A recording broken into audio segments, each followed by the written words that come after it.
Cuando terminamos de leer, vemos a un hombre de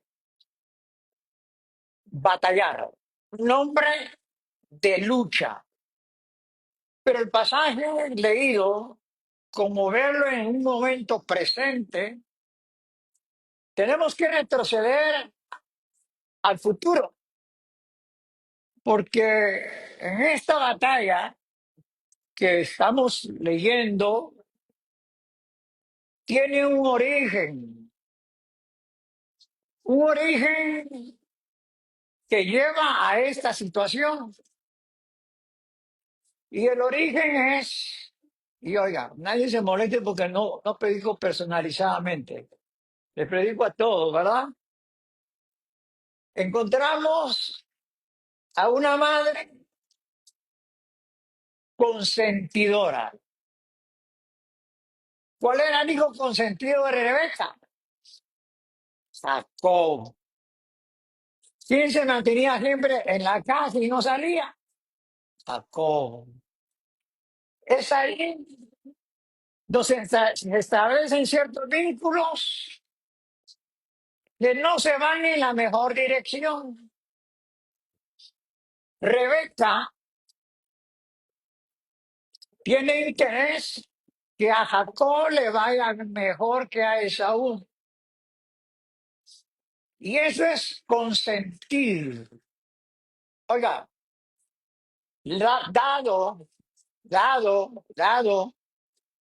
a que se da ese panorama en ese hogar, empiezan a funcionar las cosas desordenadamente. Crean un plan, pero eso viene de Rebeca, de que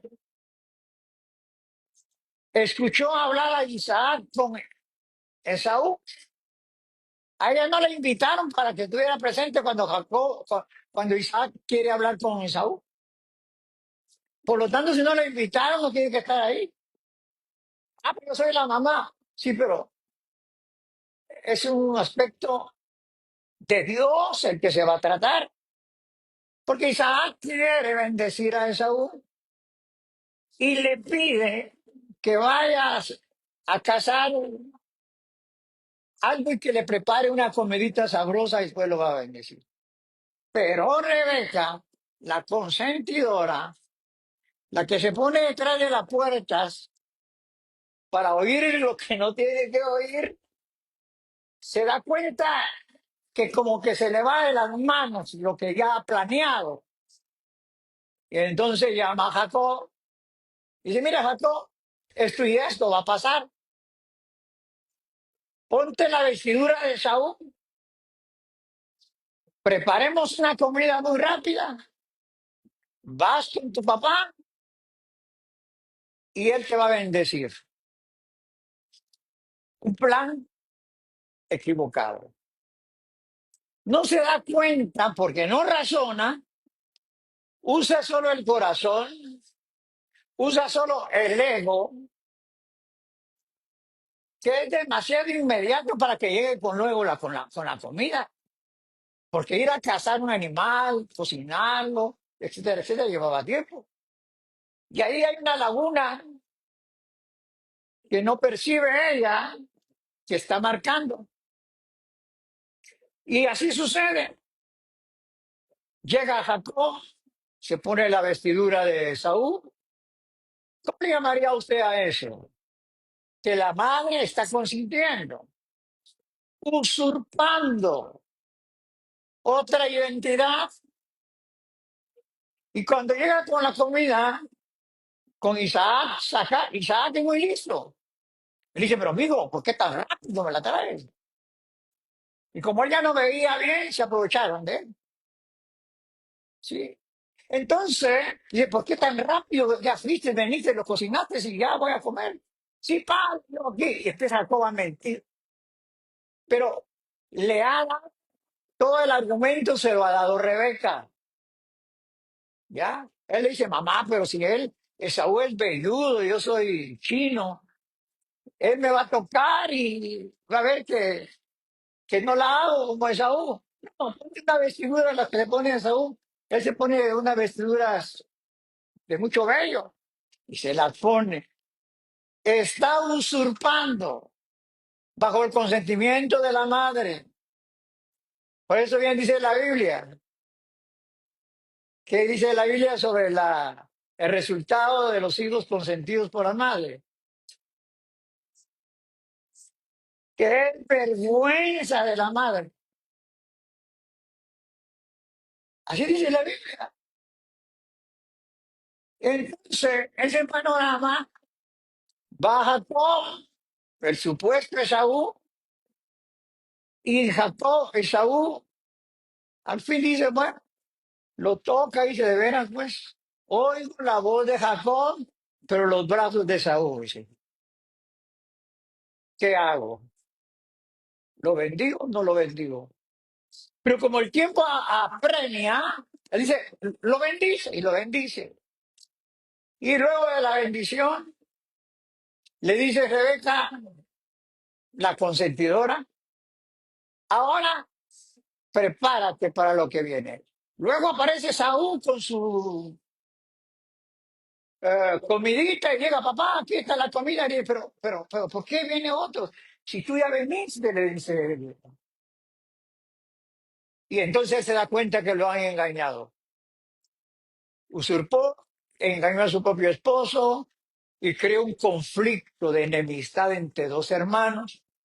Y Esaú dice, me robó la bendición, usó mi lugar, de cierto que hasta yo lo voy a matar.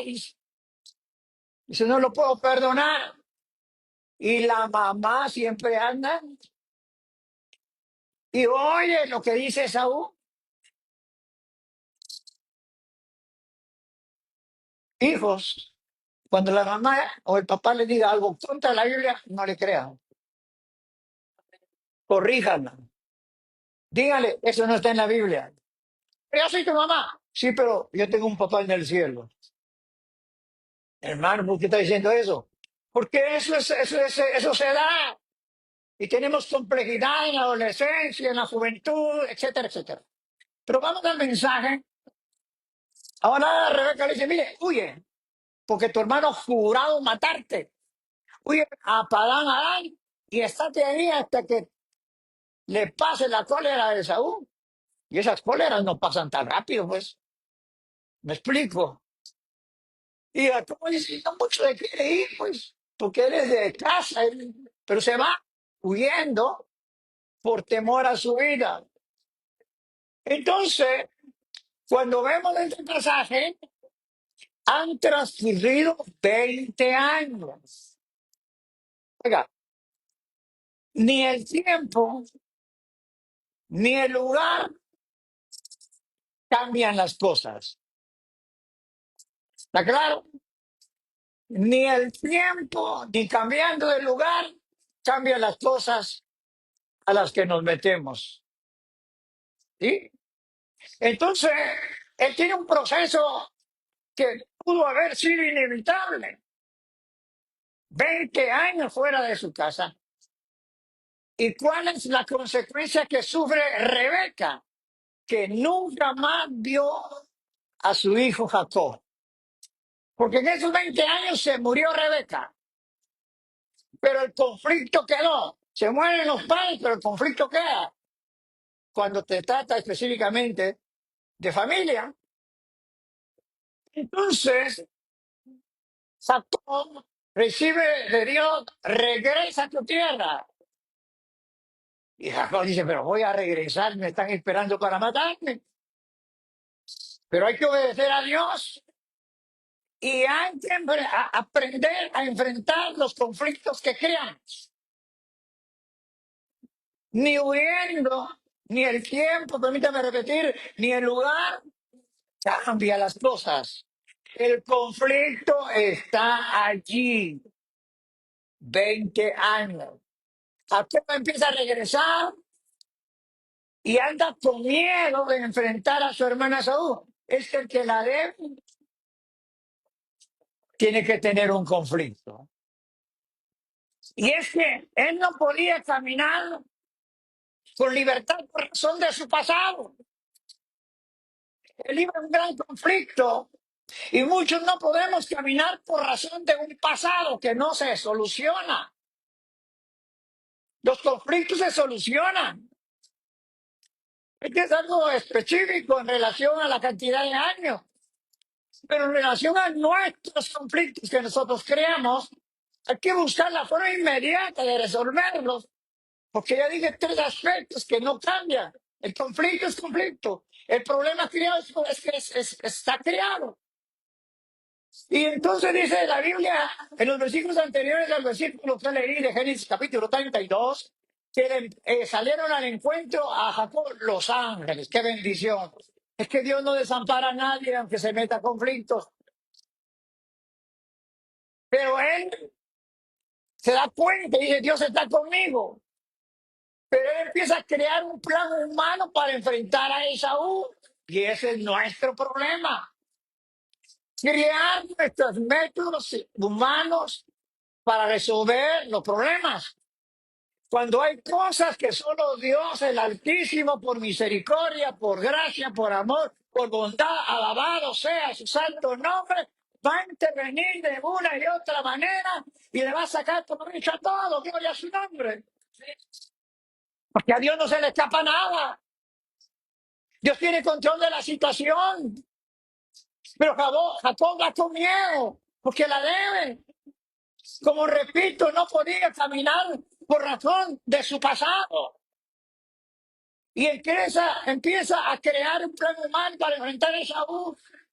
Y póngame atención, empieza a crear campamentos. Dice, voy a mandar un campamento adelante, voy a crear otro campamento que vaya atrás, voy a ir a poner otro campamento que vaya atrás y crea tres campamentos que vayan adelante para que cuando Saúl los encuentre se aplaque o los mate a los primeros. Pero él no se puso al frente. Usted sabe que las cosas suceden así. Hay gente que no se pone al frente de sus problemas y nos pone a otros. Y él se queda en la cola, se queda atrás. Evidencia que aunque ve que los ángeles los encuentran, evidencia que aunque sabe que Dios le ha dicho que regrese, aunque evidencia de todo eso, pero su miedo no lo, porque lo está enfrentando de una manera humana a su propia manera de pensar y ese es nuestro problema y lo insisto. Las cosas espirituales que creamos conflictivamente solo se pueden solucionar de una manera que a la larga tuvo que aprender Jacob cuando lo tuvo que aprender antes. Y yo quiero que le pase lo que le pasó a Jacob, que entre 20 años que tal vez ya no va a estar. Yo ya no voy a estar. No sé cómo va a poder enfrentar un problema después de 10 años, 15 años. Se hace mayor el problema. Y entonces Jacob va con miel. Entonces, el pasaje que he leído, en su conflictividad interna, que nadie sabe, porque el conflicto es solo de él, separa a toda la familia y la pasa a orilla de un río, pensando, es que somos terribles los humanos. Vemos las cosas humanamente y nosotros las vamos a solucionar así. Si me vienen y me atacan a mí, a ellos los protejo porque tienen que cruzarse un río. Y dice el pasaje que él decidió quedarse solo y los pasó todos al otro lado. Pero esa noche fue la mejor noche, porque hizo lo mejor que tenía que hacer, separarse de todo lo que hay que separarse y enfrentar solo el problema. Enfrentarlo como debería de ser y no mezclar a nadie donde nadie tiene que ver con nada. Y ahí es donde surge que Jacob empieza a luchar como un varón. Ese varón es humano, es celestial. Dios sabe de sus temores, de su problemática, y tiene que permitir que tenga una experiencia sobrenatural para salir de su conflictividad. Y todos necesitamos experiencias sobrenaturales de Dios para salir de nuestra conflictividad interna, temores, angustias, traumas, y etcétera, etcétera. Si no nos salimos, no salen. Los años se van y se hacen mayor. Entonces, aprendamos de la palabra de Dios y que se enfrenta solo al final de todo a ver qué pasa. Y entonces nos enseña que abre el espacio para que Dios se manifieste. Abre el espacio para que haya algo sobrenatural. Es como que dice, voy a hacer una vigilia a usted. Y a todos los manda a dormir y usted ora toda la noche. Y esa noche va a encontrarse con Dios. Y Dios va a hacer grandes cosas en esa vigilia. Porque tan grande es su problema y conflicto que puede vivir, que no hay modo de solucionarlo, sino que le está perjudicando hasta el aspecto mental, emocional, sentimental, moral, espiritual, físico, etcétera, etcétera. Pero mientras no tomamos decisiones como esas tan serias, los conflictos siguen vivientes. Entonces veamos a Jacob. Si Jacob realmente confiaba en Dios, como dije, hubiera estado a la cabeza del asunto. Pero veamos y aprendamos de Jacob. Jacob tomó una decisión. No podemos seguir así. Y solo así se enfrentan los problemas y se salen de las circunstancias. Tomar una decisión, la mejor decisión, la decisión más acertada, quedarse solo, enfrentar su problema solo. Yo estoy de acuerdo que todo el mundo ande pidiendo oración para todo el mundo por él, pero por alguna razón todas las oraciones no pueden solucionar una situación de fondo de un conflicto personal. Es muy personal. ¿Me explico? Entonces, queridos hermanos, esa decisión era interesante. Dios está dando oportunidad que no encuentre todavía a Esaú de la manera de que él es o como él es. ¿Qué significa Jacob? Jacob significa engañador. Él seguía siendo engañador. Él seguía siendo el mismo viejo Jacob. Y Dios dice, de esa manera no estás preparado para enfrentarte con Esaú. Y